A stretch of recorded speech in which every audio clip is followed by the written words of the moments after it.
चंपारण नगर नाम के एक गांव में एक छोटा सा परिवार रहता था। परिवार में प्रमोद अपनी पत्नी अनुराधा और बेटी पलक के साथ रहता था।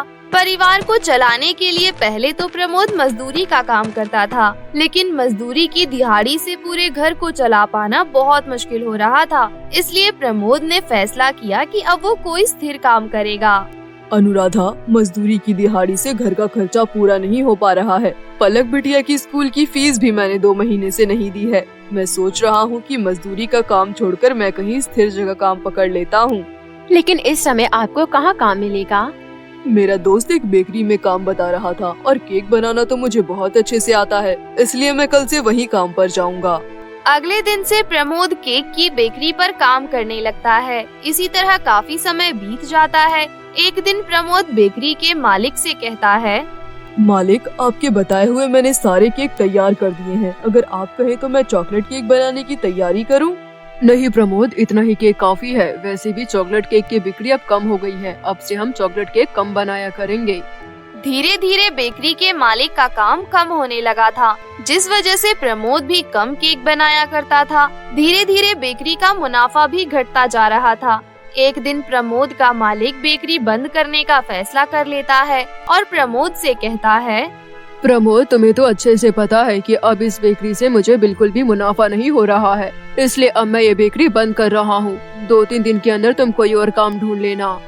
ये सुनकर प्रमोद उदास हो जाता है, क्योंकि इस बेकरी का काम उसे बहुत अच्छा लग रहा था और यहाँ से उसे अच्छे खासे पैसे भी मिल जाते थे। लेकिन अब ये बेकरी भी बंद हो गई। प्रमोद उदास होकर अपने घर लौट जाता है। प्रमोद को उदास देखकर उसकी पत्नी अनुराधा उससे पूछती है, क्या बात है जी, आज आप बहुत परेशान लग रहे हो। बताइए, कुछ हुआ है क्या?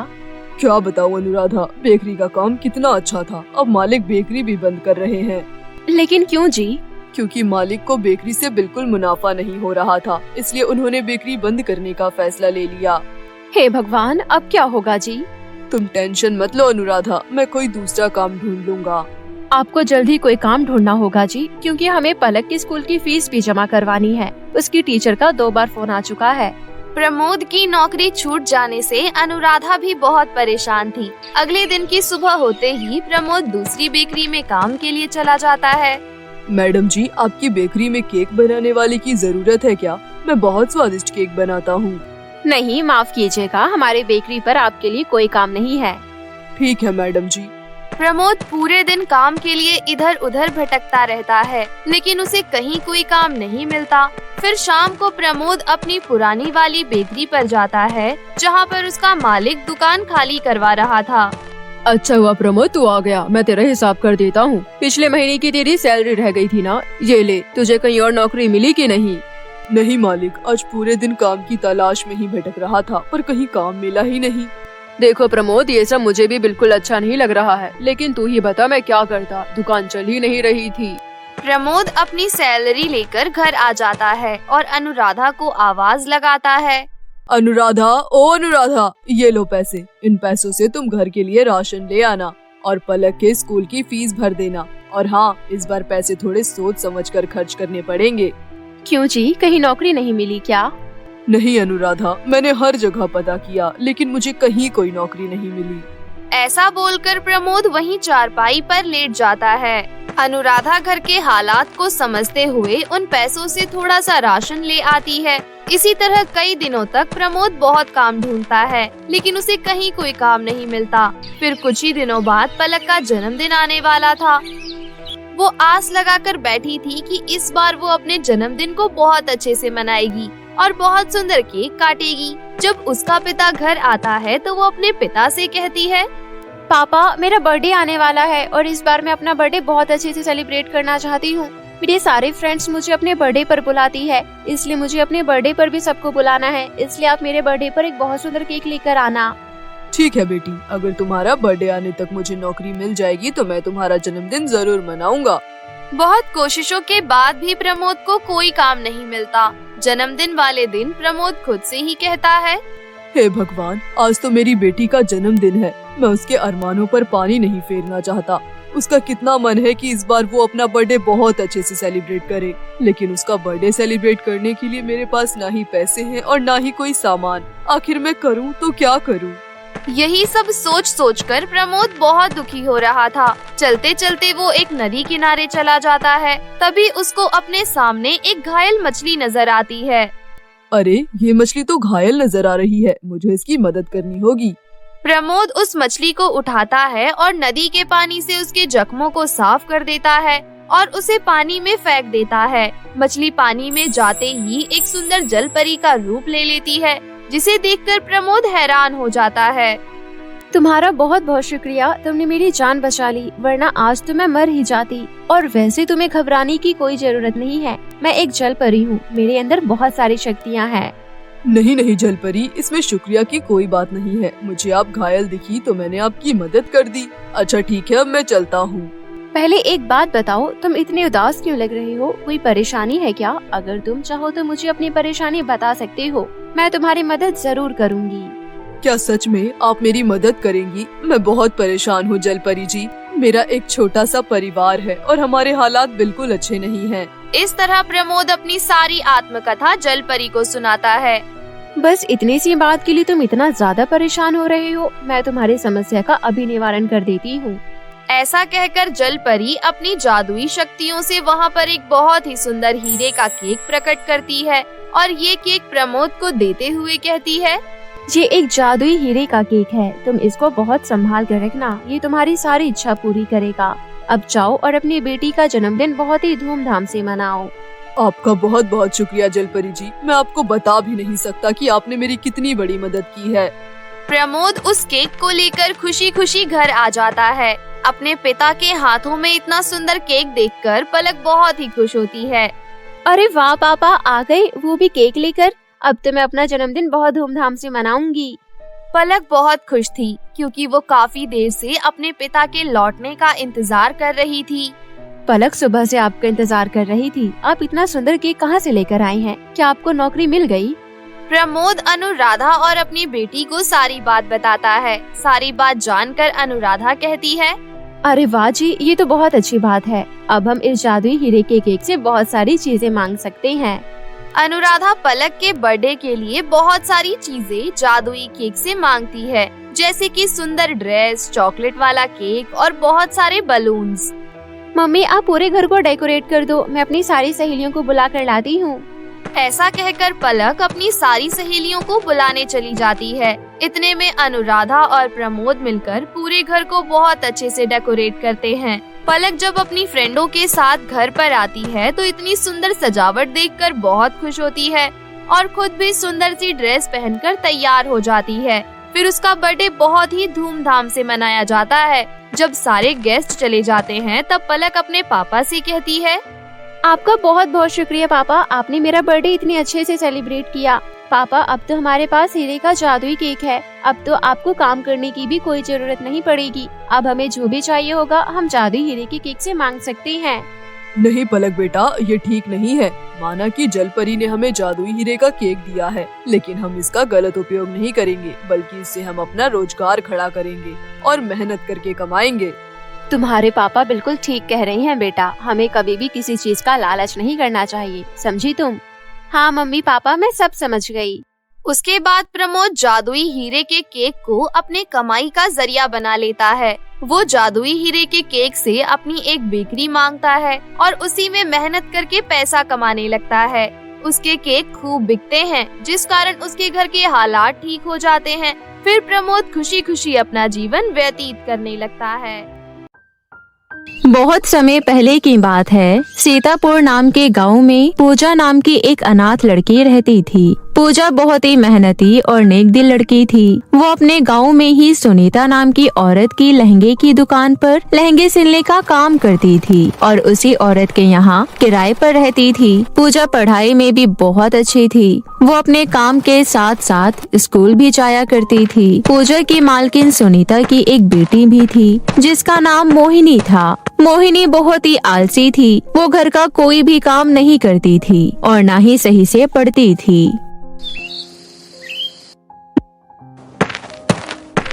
मोहिनी बेटी, ओ मोहिनी बेटी, उठ जा, सुबह हो गई। क्या हुआ माँ, सुबह सुबह क्यों चीख रही हो? सोने दो ना। बेटी 9 बजने वाले हैं, स्कूल के लिए देरी हो जाएगी बेटी। मोहिनी मुंह बनाते हुए उठती है और फ्रेश होने चली जाती है। तभी वहाँ पर पूजा आती है और सुनीता से कहती है, आंटी जी, कल वाले जितने भी लहंगे थे मैंने सारे सिल दिए, अब मैं स्कूल जा रही हूँ। कितनी अच्छी लड़की है ये, बिन माँ बाप की होकर कितनी मेहनत करती है। एक मेरी बेटी है जिसे सोने के अलावा कुछ नहीं आता। तभी वहाँ पर मोहिनी आ जाती है। क्या हुआ माँ, आप किससे बातें कर रही हो? अभी यहाँ पर पूजा आई थी, उस लड़की को देखकर मैं हैरान हूँ कि वो पढ़ाई के साथ साथ हमारी दुकान पर भी काम कर रही है, और एक तू है, सोने के अलावा कुछ नहीं आता तुझे। अरे मेरी प्यारी माँ, आपको पता है पढ़ाई करना कितना मेहनत का काम है, लेकिन तब भी मैं पूरी रात पढ़ाई करती रहती हूँ, इसलिए मेरी सुबह नींद नहीं खुलती है। रही बात उस पूजा की, तो उसे स्कूल जाना ही नहीं चाहिए, पढ़ाई लिखाई उसके बस की बात नहीं है। ऐसा कहकर मोहिनी वहाँ से स्कूल चली जाती है। पूजा और मोहिनी एक ही स्कूल में पढ़ती थी। स्कूल में लंच टाइम हो जाता है। पूजा एक पेड़ के नीचे बैठकर पढ़ रही थी। मोहिनी वो सब देख रही थी। वो सब देखकर मोहिनी बहुत चिढ़ जाती है। पढ़ाई लिखाई तुम जैसे गरीबों के लिए नहीं है, अब चल छुपन छुपाई खेलते हैं। नहीं, मुझे पढ़ना है, तुम सब खेल लो। ऐसा सुनकर मोहिनी वहाँ से चली जाती है। ऐसे ही दिन बीत रहे थे। एक दिन स्कूल का रिजल्ट आया। आंटी जी, ये देखो मेरा रिजल्ट, मैं पूरे स्कूल में फर्स्ट आई हूँ। अरे वाह पूजा, ये तो बहुत ही खुशी की बात है, ऐसे ही आगे बढ़ते रहो। उसके बाद पूजा वहाँ से चली जाती है। थोड़ी देर बाद मोहिनी भी अपना रिजल्ट लेकर अपनी माँ के पास आती है। रिजल्ट देखकर सुनीता बहुत ही ज्यादा गुस्से में आ जाती है। शर्म नहीं आती तुझे? तू फेल हो गई। जरा देख पूजा को, पूरा दिन दुकान पर काम करके भी पूरे स्कूल में फर्स्ट आई है। कल तो तू कह रही थी कि मैं पूरी रात पढ़ती हूँ, तब भी तेरे इतने गंदे मार्क्स आए हैं। मम्मी, मैं सच में पूरी रात पढ़ाई करती हूँ, अब मेरे अच्छे नंबर नहीं आए तो मैं क्या करूँ? किसे बेवकूफ बना रही है तू? आज से तेरे सारे खर्चे बंद, एक भी पैसा नहीं दूंगी मैं आज के बाद तुझे। पूजा की तरह कमाकर अपने खर्चे पूरे कर। ऐसा सुनकर मोहिनी वहाँ से चली जाती है और अपने कमरे में आकर मन ही मन कहती है, इस पूजा की बच्ची ने मेरा जीना हराम कर रखा है। जब देखो मम्मी उसी के गुण गाती रहती है, इसका कुछ न कुछ तो करना पड़ेगा। ऐसे ही एक दिन सुनीता किसी काम से बाहर जा रही थी। वो पूजा के पास जाती है और उससे कहती है, पूजा तुम दुकान का ध्यान रखना, मैं शाम तक आ जाऊंगी। ठीक है आंटी जी। उसके बाद सुनीता वहाँ से चली जाती है। थोड़ी देर बाद पूजा का काम पूरा हो जाता है और वो खाना खाने घर चली जाती है। तभी मोहिनी मौका देखकर दुकान में आ जाती है और पूरी दुकान में आग लगा देती है। शाम को जब सुनीता अपने दुकान में आती है तो वो बहुत हैरान हो जाती है। हे भगवान, ये क्या हो गया? मैं तो लुट गई, बर्बाद हो गई। तभी मोहिनी भी वहाँ पर आ जाती है। माँ, ये सब पूजा ने करा है। मैंने उसे बहुत रोकने की कोशिश करी, लेकिन वो नहीं मानी और पूरी दुकान को जला दिया और अब घर में जाकर आराम कर रही है। सुनीता गुस्से से पूजा के कमरे में जाती है। पूजा सुनीता को देखकर कहती है, आंटी आ गई आप? तूने मेरी दुकान में आग कैसे लगाई? मैंने तुझे अपनी बेटी की तरह माना था, आखिर क्या मिला तुझे मेरी दुकान जलाकर? आंटी, ये आप क्या कह रही हो? मैंने कुछ भी नहीं किया। माँ, इसी ने सब कुछ किया है। इसने सारे लहंगे बाजार में बेच दिए और दुकान में आग लगा दी। तो जैसी हरामखोर मैंने आज तक नहीं देखा। दोबारा से मेरी दुकान पर आने की कोई जरूरत नहीं है। ऐसा सुनकर पूजा रोते हुए वहाँ से चली जाती है। चलते चलते वो एक जंगल में पहुँच जाती है और एक पेड़ के नीचे बैठ जाती है। थोड़ी ही देर में बहुत तेज बारिश शुरू हो जाती है। तभी एक चिड़िया का बच्चा पेड़ के ऊपर से नीचे गिरता है। बारिश बहुत तेज हो रही है।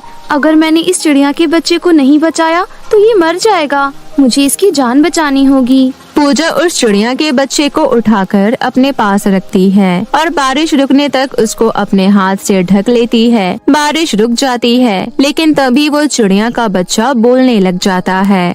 तुम्हारा बहुत बहुत धन्यवाद लड़की। तुम बोल कैसे सकती हो? मैं एक परी लोक की चिड़िया हूँ। वो तो आज मैं पृथ्वी लोक पर फल खाने आई थी, तभी अचानक बारिश हो गई और मैं बेहोश हो गई और नीचे गिर गई। लेकिन तुम यहाँ पर क्या कर रही थी? उसके बाद पूजा चिड़िया को सारी बात बताती है।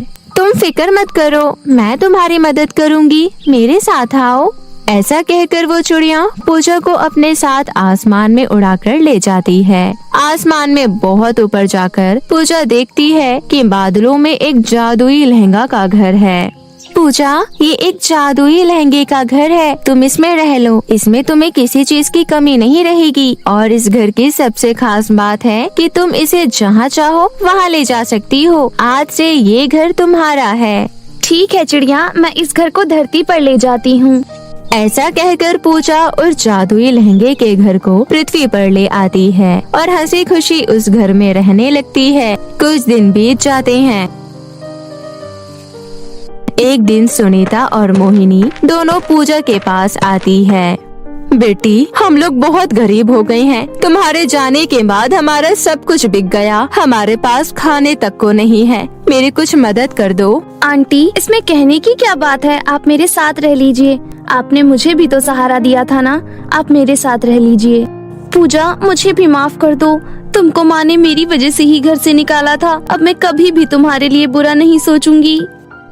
और फिर सभी मिलजुल कर उस घर में हंसी खुशी रहने लगते हैं। पत्रिका नाम की एक लड़की अपनी मामा मामी और उसकी बेटी के साथ रहती थी। एक दिन पत्रिका के मामा पत्रिका और अपनी बेटी को स्कूल छोड़ने गए थे।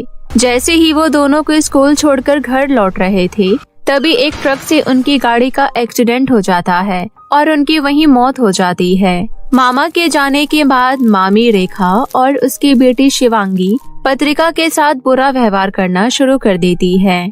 पत्रिका, अब तुझे स्कूल जाने की कोई जरूरत नहीं है। मेरे पास फालतू के पैसे नहीं हैं जो तेरे स्कूल की फीस भरूं। मैंने हमेशा के लिए नौकरानी की छुट्टी कर दी है। अब घर के काम तू करेगी। क्यों मामी, मुझे पढ़ाई लिखाई करनी है और एक दिन डॉक्टर बनना है। कोई डॉक्टर नहीं बनने वाली तू। घर के कामों में ध्यान दे। वहाँ तक की पढ़ाई का खर्चा कौन तेरे मरे हुए माँ बाप देंगे? मामी, आप मेरे मम्मी पापा को कुछ मत बोलो। ठीक है, मैं नहीं जाऊंगी स्कूल और घर के काम करूंगी। इस तरह उस दिन से पत्रिका स्कूल नहीं जाती है और घर के काम करने लगती है। एक दिन उस गांव के राजा अपने बेटे से कहते हैं, राजकुमार, अब आपकी शादी की उम्र हो गई है। आपको विवाह के लिए कैसी राजकुमारी पसंद है? मुझे किसी राजकुमारी से विवाह नहीं करना है, बल्कि मुझे अपने ही गांव की कोई साधारण लड़की से विवाह करना है। राजा अपने सिपाही को गांव में इस बात की घोषणा करने के लिए कहता है। सिपाही उस दिन गांव में घूम घूम कर इस बात की घोषणा करने लगता है, हमारे राजकुमार के विवाह की उम्र हो गई है। वो हमारे ही गांव की किसी साधारण कुशल लड़की से विवाह करेंगे। कल रात को राजकुमार के जन्मदिन के अवसर पर महल में एक उत्सव आयोजित किया जा रहा है। जो भी लड़की राजकुमार को पसंद आएगी, उसका विवाह हमारे राजकुमार से होगा। गांव की सभी नौजवान लड़कियां उत्सव में खुद को ज्यादा खूबसूरत दिखाने की तैयारी में लग जाती हैं। गांव की सभी लड़कियां अपने लिए सुंदर कपड़े, सैंडल और मेकअप का सामान लेकर आती है। शिवांगी भी उत्सव के बारे में सोचने लगती है। मम्मी, मैं ऐसा क्या करूं जो राजकुमार को पहली नजर में पसंद आ जाऊं? तेरे लिए मैं बहुत ही सुंदर लहंगा, सैंडल और ब्रांडेड मेकअप का सामान लेकर आई हूँ। ये सब पहनकर तू बहुत सुंदर लगेगी और राजकुमार तुझे पहली नजर में ही पसंद कर लेगा। मामी, आप शिवांगी के लिए लहंगा और सैंडल लेकर आ गई हो और मेरे लिए क्या लेकर आई हो? मुझे भी उत्सव में जाना है। तू राजकुमार से विवाह के सपने देख रही है क्या? राजकुमार को अपने लिए राजकुमारी चाहिए, ना कि नौकरानी।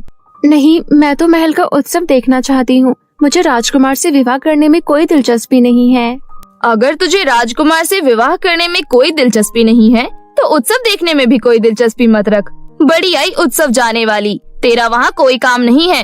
तुझे कितनी बार बोला है इस घर से बाहर कदम रखने के बारे में सोचा भी मत कर। तू इस घर की नौकरानी है और घर की नौकरानी बनकर चुपचाप सारा काम किया कर। चुपचाप से खाना बना, हम दोनों कल के उत्सव की तैयारी करने जा रहे हैं। पत्रिका उदास होकर खाना बनाने चली जाती है। अगले दिन शिवांगी सुबह जल्दी से उठ जाती है। अरे वाह मेरी बिटिया, आज इतनी सुबह सुबह उठ गई। हाँ मम्मी, राजकुमार को सामने से देखने का बेसब्री से इंतजार कर रही हूँ। अब बस जल्दी से रात हो जाए। मुझे तो पूरा विश्वास है राजकुमार तुझे ही पसंद करेंगे। अब मेरी बेटी है ही इतनी खूबसूरत। अच्छा सुन, तू अपना मेकअप पत्रिका को करने के लिए बोलियो। क्या मम्मी, आप भी उस बेचारी के जले पर नमक छिड़कना चाहती हो? फिर दोनों माँ बेटी हंसने लगती है। थोड़ी देर बाद शाम हो जाती है और शिवांगी अपना मेकअप करने के लिए पत्रिका को बुला लेती है। पत्रिका शिवांगी का मेकअप करते करते बोलती है, मामी प्लीज मुझे उत्सव में लेकर चलो ना। सच में मैं बस उत्सव देखना चाहती हूँ। मैं तो राजकुमार के सामने भी नहीं आऊंगी। अब आप दोनों चली जाओगी तो मैं अकेले घर में क्या करूँगी? तू तो बड़ी जिद्दी है। जब एक बार मना कर दिया तो कर दिया। बार बार एक बात बोलकर मुझे गुस्सा मत दिला। शिवांगी के मेकअप हो जाने के बाद रेखा पत्रिका के हाथ पकड़ती है। क्या हुआ मामी? कुछ नहीं, बस तेरा उत्सव में जाने का भूत उतार रही हूँ। इतना बोलकर रेखा पत्रिका के हाथ पकड़ के उसे एक कमरे में बंद कर देती है। उसके बाद दोनों माँ बेटी महल उत्सव में चले जाते हैं। वहीं दूसरी तरफ पत्रिका अकेले कमरे में बैठकर रो रही होती है। मम्मी पापा के जाने के बाद मामा ने मुझे बहुत प्यार किया, लेकिन बाद में मामा भी मुझे छोड़कर चले गए। मुझे मामी बिल्कुल पसंद नहीं करती है और वो मुझे छोटी छोटी बात पर डांटती रहती है। मैं बस उत्सव में जाना चाहती थी। मैंने यहाँ तक बोल दिया कि मैं राजकुमार के सामने भी नहीं आऊंगी, लेकिन फिर भी मामी मुझे लेकर नहीं गई और मुझे अकेले घर में छोड़ दिया। मैं कभी ऐसे अकेले नहीं रही, इसलिए मुझे बहुत डर लग रहा है। मामी और शिवांगी मेरे साथ ऐसा व्यवहार करते हैं कि जैसे पिछले जन्म के दुश्मन हूँ मैं इनकी। तभी वहाँ पर एक परी आ जाती है। आप कैसे आई? मैं यहाँ से गुजर रही थी, तभी बाहर मैंने तुम्हारी रोने की आवाज सुनी, इसलिए मैं अंदर आ गई। पहले तो तुम रोना बंद करो और अपनी परेशानी मुझे बताओ। पत्रिका अपनी मामी और शिवांगी के बारे में परी को सारी बातें बता देती है। सारी बातें सुनने के बाद परी बोलती है, तुम बहुत अच्छी लड़की हो और अब तुम्हारे जीवन में खुशियाँ आने वाली है। इतना बोलकर परी अपनी जादुई छड़ी घुमाती है और वहाँ एक लहंगा और सैंडल प्रकट कर देती है। तुम ये लहंगा और सैंडल पहनकर उत्सव में जा सकती हो। अब मैं अकेले उत्सव में नहीं जा सकती हूँ क्योंकि मुझे महल का रास्ता नहीं पता है। ये लहंगा जादुई है, ये तुम्हें नौकरानी से एक खूबसूरत लड़की में बदल देगी। और ये सैंडल भी जादुई है। जब भी तुम अपने मन में कहीं जाने की सोचोगी तो तुम ये सैंडल पहन लेना। ये जादुई सैंडल तुम्हें अपने आप वहाँ पहुँचा देगी। अब तुम उत्सव में जाने के लिए तैयार हो जाओ। आपका बहुत धन्यवाद परी, सच में मेरे जीवन में खुशियाँ आ गई। परी वहाँ से चली जाती है और पत्रिका जादुई लहंगा और सैंडल पहनकर तैयार हो जाती है। उसके बाद पत्रिका बोलती है, जादुई सैंडल मुझे महल तक पहुँचा दो। उसके बाद पत्रिका महल के अंदर पहुँच जाती है। पत्रिका बहुत खूबसूरत लग रही थी, इसलिए सबकी नजर पत्रिका पर ही थी। उत्सव में आई लड़कियाँ पत्रिका को देखकर बातें करने लगती है। अरे ये कौन है? मैंने हमारे गांव में इतनी खूबसूरत लड़की तो कभी नहीं देखी। लगता है पास वाले गांव से आई है। नहीं, उत्सव में तो बस हमारे गांव की लड़कियां ही आ सकती थी। लगता है हमारे गांव की ही है, लेकिन हमने इसे आज से पहले क्यों नहीं देखा? इस तरह लड़कियां उसको देखकर आपस में बहुत बातें करती हैं। शिवांगी भी पत्रिका की तरफ देखती है, लेकिन उसे पहचान नहीं पाती है। कुछ ही देर में राजकुमार उत्सव में आते हैं। शिवांगी देख, ये लड़की उत्सव में सबसे ज्यादा खूबसूरत लग रही है। कहीं राजकुमार उसे ना पसंद कर ले, इसलिए तू उसके सामने जाकर खड़ी हो जा। शिवांगी पत्रिका के सामने जाकर खड़ी हो जाती है। राजकुमार ने बहुत पहले ही पत्रिका को देख लिया था, इसलिए वो शिवांगी को साइड करके पत्रिका के पास जाते हैं। राजकुमार को पहली नजर में पत्रिका पसंद आती है, इसलिए वो उसे अपने राजकुमारी के रूप में पसंद कर लेते हैं। तुम बहुत खूबसूरत हो, क्या तुम मेरे से विवाह करोगी? नहीं राजकुमार, मैं आपके साथ विवाह नहीं करूंगी। लेकिन क्यों? सारी लड़कियां मुझसे विवाह करना चाहती हैं और तुम मुझे मना कर रही हो। मैं आपसे विवाह करने के लिए इसलिए मना कर रही हूँ क्योंकि मैं जैसी अभी लग रही हूँ वैसी असल में नहीं हूँ। मैं तो नौकरानी का काम करती हूँ और मेरे कपड़े नौकरानी जैसे ही होते हैं। पत्रिका की सच्चाई देखकर राजकुमार उसे पहले से भी ज्यादा पसंद करने लगते हैं। मुझे इन बातों से कोई फर्क नहीं पड़ता है। तुम बहुत सच्ची लड़की हो, इसलिए चाहे कुछ भी हो जाए मैं तुमसे ही विवाह करूँगा। वैसे तुम्हारा नाम क्या है? मेरा नाम पत्रिका है। इस गांव में मेरी मामी रेखा रहती है। मैं उन्हीं के घर में रहती हूँ और घर का सारा काम करती हूँ। पत्रिका के ऐसा बोलते ही वहाँ मौजूद सभी लड़कियाँ उसे पहचानने लगती है। तभी रेखा राजकुमार के पास जाती है और बोलती है, राजकुमार, आप इस नौकरानी से विवाह क्यों कर रहे हैं? ये आपके लायक बिल्कुल भी नहीं है। आप मेरी बेटी शिवांगी को देखिए, ये भी बहुत खूबसूरत है और हर काम में कुशल है। मैंने फैसला कर लिया है, मैं पत्रिका से ही विवाह करूंगा। पत्रिका, तुम्हें किसी से डरने की कोई जरूरत नहीं है और तुम्हारे मन में जो है मुझे बोलो। राजकुमार के ये बोलने के बाद पत्रिका विवाह के लिए हाँ कर देती है। मैं 2 दिन बाद पत्रिका से विवाह करूंगा। गांव के सभी लोग मेरे विवाह में जरूर शामिल होना। 2 दिन बाद पत्रिका और राजकुमार का विवाह हो जाता है। इस तरह दोनों माँ बेटी को अपने किए पर अफसोस करने के सिवा कुछ नहीं बचा और दूसरी तरफ पत्रिका राजकुमार के साथ हंसी खुशी जीवन व्यतीत करने लगती है। हरियाली परी की जादुई मेहंदी। विक्रमपुर गांव में सुहानी नाम की लड़की अपनी माँ के साथ रहती थी। वैसे तो सुहानी में कोई कमी नहीं थी, वो दिखने में भी बहुत सुंदर थी। बस उसमें एक ही कमी थी और वो कमी ये थी, जब भी वो अपने हाथों में मेहंदी लगाती तो उसके हाथों में मेहंदी बिल्कुल भी नहीं रचती थी। इस वजह से उसके साथ की सारी सहेलियां उसका बहुत मजाक उड़ाती थी और उस पर हंसती थी। सावन का महीना चल रहा था। सावन के महीने में सारी लड़कियां अपने हाथों पर मेहंदी लगाती है।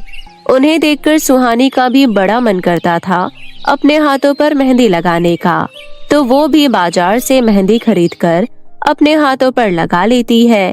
पूरी रात मेहंदी लगाकर रखने पर भी उसके हाथों पर मेहंदी नहीं रचती है। ये देखकर उसके साथ की सहेली सुहानी पर खूब हंसती है। अरे सुहानी, दिखा तो जरा तेरी मेहंदी कैसी रची है। वो मैंने ज्यादा देर लगाकर नहीं रखी ना, इसलिए उतना रंग नहीं आया। अच्छा जी, मैंने तो बस अपने हाथों पर 5 मिनट ही मेहंदी लगाई थी, पर फिर भी देख कितना अच्छा और गाढ़ा रंग चढ़ा है। हाँ शीतल, मैंने भी बस मेहंदी लगाकर आधा घंटा ही रखा था, फिर भी देख मेरी मेहंदी भी कितनी अच्छी रची है। सुहानी मेहंदी लगाकर पूरे 1 दिन भी रखे तब भी इसके हाथों पर रंग नहीं चढ़ने वाला। सही कह रही हो तारा, मैं तो सोच रही हूँ जब इसकी शादी होगी तब ये अपनी शादी में मेहंदी कैसे लगाएगी। अगर इसके हाथों में रंग नहीं चढ़ा तो लोग क्या सोचेंगे। इसके ससुराल वाले तो इसको खूब ताने देंगे कि दुल्हन बिना मेहंदी के ही तैयार हो गई है। शादियों में मेहंदी लगाना शुभ माना जाता है और दुल्हन का जितना गाढ़ा रंग चढ़ता है उतना अच्छा माना जाता है। खैर कोई बात नहीं। अपनी सहेलियों की ऐसी बातें सुनकर सुहानी अक्सर दुखी हो जाया करती थी। ऐसे ही कुछ समय बीत जाता है और कुछ समय बाद सुहानी की शादी फिक्स हो जाती है। सब लोग बहुत खुश थे, परंतु सुहानी थोड़ी उदास थी। वो इसलिए क्योंकि उसको पता था कि उसके हाथों में मेहंदी नहीं रचने वाली। ये सोच सोचकर सुहानी परेशान हुई जा रही थी। अपनी बेटी को इस तरह परेशान देखकर उसकी माँ रितु पूछती है, क्या हुआ बेटी, तू इस तरह उदास क्यों हो रही है? कुछ दिनों बाद तेरी शादी है, तुझे तो खुश होना चाहिए। ऐसे हंसते हुए चेहरे पर उदासी अच्छी नहीं लगती। माँ, आपको तो पता ही है कि मेरे हाथों पर मेहंदी नहीं रचती। अगर शादी वाले दिन भी मेरी मेहंदी नहीं रची तो मेरे ससुराल वाले क्या सोचेंगे। इतना बोलकर सुहानी उदास होकर बगीचे में चली जाती है और बगीचे में जाकर उदास बैठ जाती है। तभी उसे कहीं से चिल्लाने की आवाज सुनाई देती है। अरे, ये चिल्लाने की आवाज कहाँ से आ रही है? मुझे देखना चाहिए। सुहानी आवाज का पीछा करते हुए बगीचे के थोड़े ही बगल वाले जंगल में चली जाती है। वहां जाकर वो देखती है कि एक परी पेड़ से रस्सियों से बंधी हुई है और मदद की गुहार लगा रही है। ये देखकर सुहानी जल्दी से उसके पास जाती है और कहती है, अरे, आपको इस तरह पेड़ से कौन बांध कर रखा है? ये सब बताने का अभी समय नहीं है। तुम जल्दी से मेरी रस्सियों को खोलो। वो जादूगरनी आती ही होगी। वो आए इससे पहले तुम मुझे यहाँ से जल्दी से आजाद करो। हाँ, मैं खोलती हूँ। सुहानी जल्दी से परी को रस्सियों से खोलती है। अरे, आप बताओ तो सही, आपको यहाँ पर बांधकर कौन रखा है और क्यों रखा है, और आप कौन हो? मैं असल में हरियाली परी हूँ। अगर आप परी हैं, तो आपके पास तो कई शक्तियाँ भी होंगी, तो आप अपनी मदद खुद भी तो कर सकती हैं। ये लोगों की गलतफहमी होती है कि परी के अंदर बहुत शक्तियाँ होती है। ऐसा कुछ भी नहीं होता। शक्तियाँ बस परी की छड़ी में होती है और मेरी छड़ी उस दुष्ट जादूगरनी की गुफा में है। क्या तुम वहाँ से मेरी छड़ी लाने में मदद कर सकती हो? क्योंकि मैं वहाँ खुद नहीं जा सकती, इसलिए मैं तुम्हें बोल रही हूँ। क्यों परी, आप वहाँ खुद क्यों नहीं जा सकती? वो इसलिए क्योंकि परी ने अपनी जादुई गुफा को अपने मंदिरों से बांध रखा है। अगर मैं गुफा में जाने की कोशिश करूँगी तो मैं जल जाऊंगी। अच्छा ठीक है परी, मैं जाती हूँ। तो जल्दी करो सुहानी, वो दुष्ट जादूगरनी किसी भी वक्त आती ही होगी और अगर उसने हमें यहाँ देख लिया तो वो हम दोनों को मार डालेगी। जादूगरनी के आने से पहले अगर तुम मेरी छड़ी लाकर मुझे दे देती हो तो मैं अपनी छड़ी से जादूगरनी को खत्म कर सकती हूँ। जल्दी करो सुहानी, तुम जल्दी से उसकी गुफा में जाओ। परी की बात सुनकर सुहानी जल्दी से जादूगरनी की गुफा में घुसकर परी का जादुई छड़ी ढूंढती है। बहुत ढूंढने के बाद उसको परी की जादुई छड़ी मिल जाती है। फिर वो जल्दी से जादुई छड़ी लाकर परी को दे देती है। तब तक वहाँ जादूगरनी भी पहुँच जाती है। ये क्या, तुम आजाद कैसे हो गई? बस दुष्ट जादूगरनी, अब तेरा खेल खत्म। ये ले। परी अपनी जादुई छड़ी से उस दुष्ट जादूगरनी को नष्ट कर देती है। फिर सुहानी से कहती है, तुम्हारा बहुत बहुत शुक्रिया सुहानी। अगर आज तुम समय पर नहीं आती और मेरी मदद नहीं करती तो वो जादूगरनी आज मुझे जान से मार डालती। कोई बात नहीं परी जी, ये तो बस मेरा फर्ज था। अच्छा तो अब मैं चलती हूँ। ठीक है सुहानी, जाओ।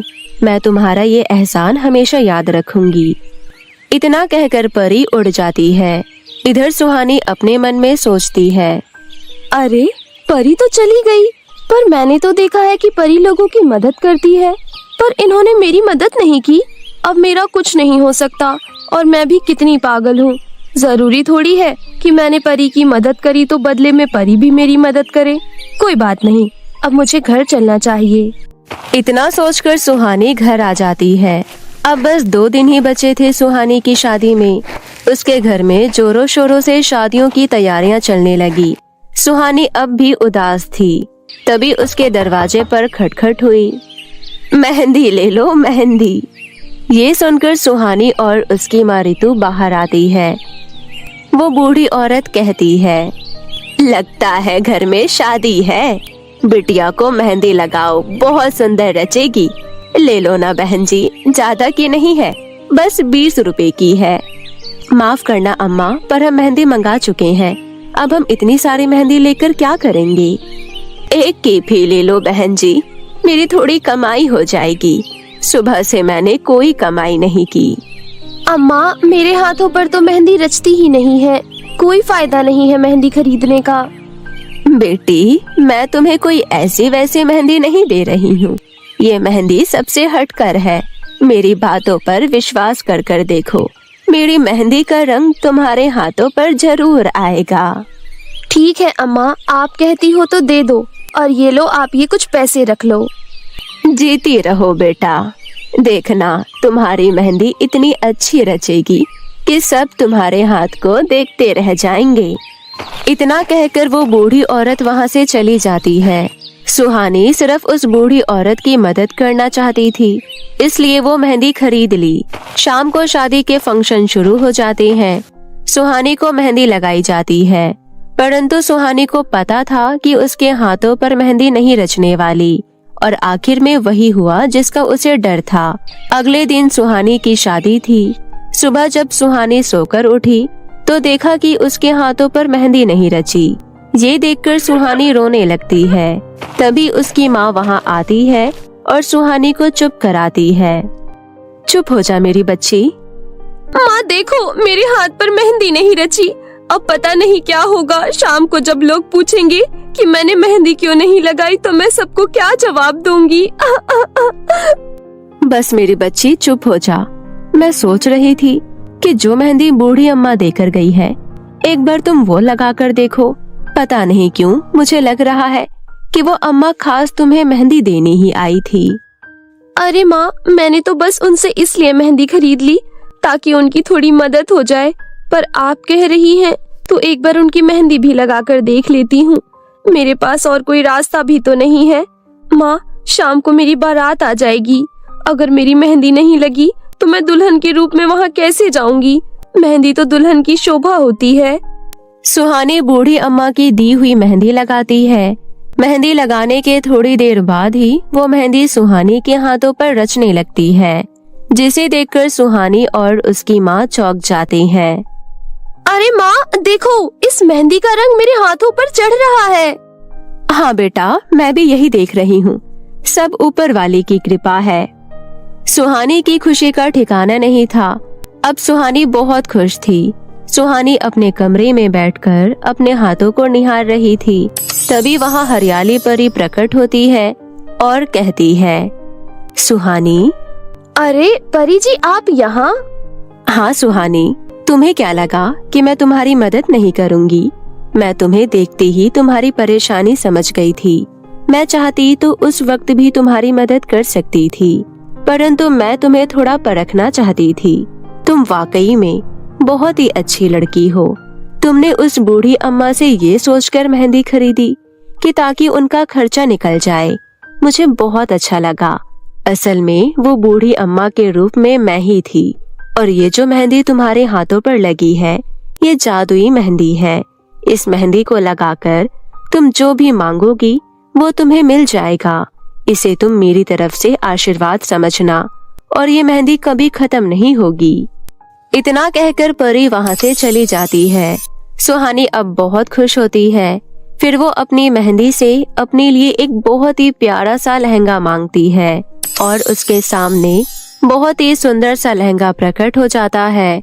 ये देखकर तो सुहानी और भी ज्यादा खुश हो जाती है। अरे वाह, ये मेहंदी तो सचमुच जादुई है। अरे वाह, ये मेहंदी तो सचमुच में जादुई है। आपका बहुत बहुत शुक्रिया हरियाली परी। सुहानी आवाज लगाकर अपनी माँ को बुलाती है और अपनी माँ को सारी बात बताती है।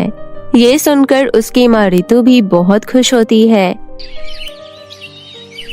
शाम को सुहानी की बारात आ जाती है। सुहानी अपने जादुई मेहंदी से मांगे हुए लहंगे को पहनकर बहुत ही अच्छे से तैयार होती है। सुहानी के हाथों में इतनी अच्छी मेहंदी रचा देख उसके साथ की सहेलियां सुहानी से जलने लगती है, परंतु सुहानी को इससे कोई फर्क नहीं पड़ता है।